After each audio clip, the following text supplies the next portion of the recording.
Welcome an adjunct professor at Montclair State University, Dan Geltrude. All right, Dan, back to the bank. So there's been a lot of talk over what the Fed is going to do since they held those rates back in January, considering the consumer price index rose in February, bringing inflation further away from their target. I mean, Dan, is there a chance we will see them increase the rates? And what to expect from this meeting?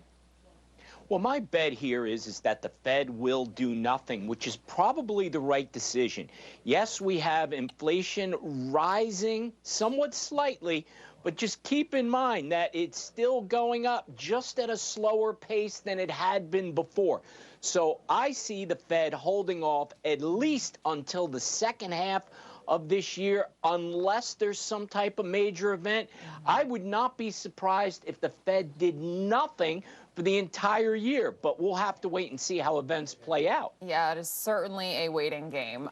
So the American Conservative Values ETF is announcing it will divest its holding into Tyson Foods, and that's, of course, over reports of including illegal immigrants into their workforce. Now, the food brand announcing back in 2022 it would hire 2,500 illegal migrants seeking legal status through tent partnership for refugees, though the company insists they are working with the government programs to hire the immigrants legally.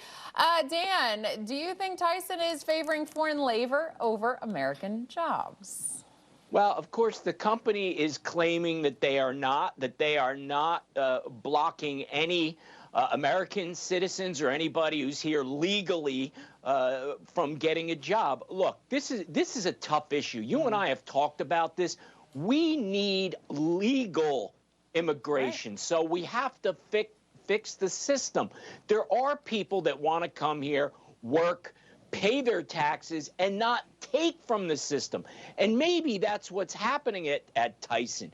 But the optics of this really look bad. It looks like the company are taking people who are here illegally and replacing workers that are here and legally can work.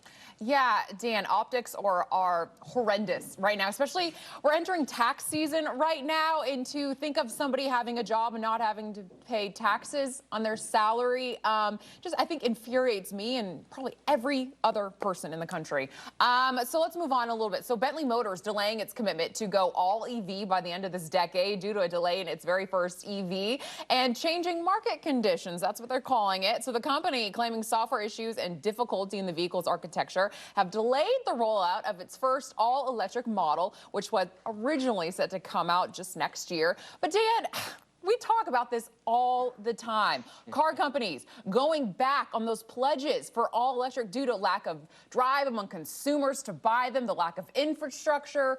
Do you think any company will even go fully electric in the next 10 years? Well, I think it's possible. It's not happening today or anytime soon. Look, the all-electric EV market is a really, really tough market for all the reasons that we've talked about. And these mandates simply are not going to work.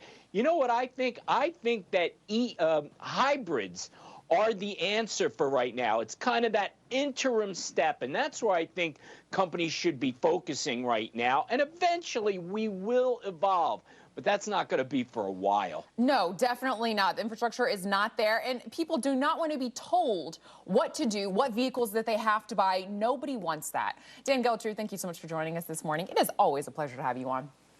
Thanks, Alex.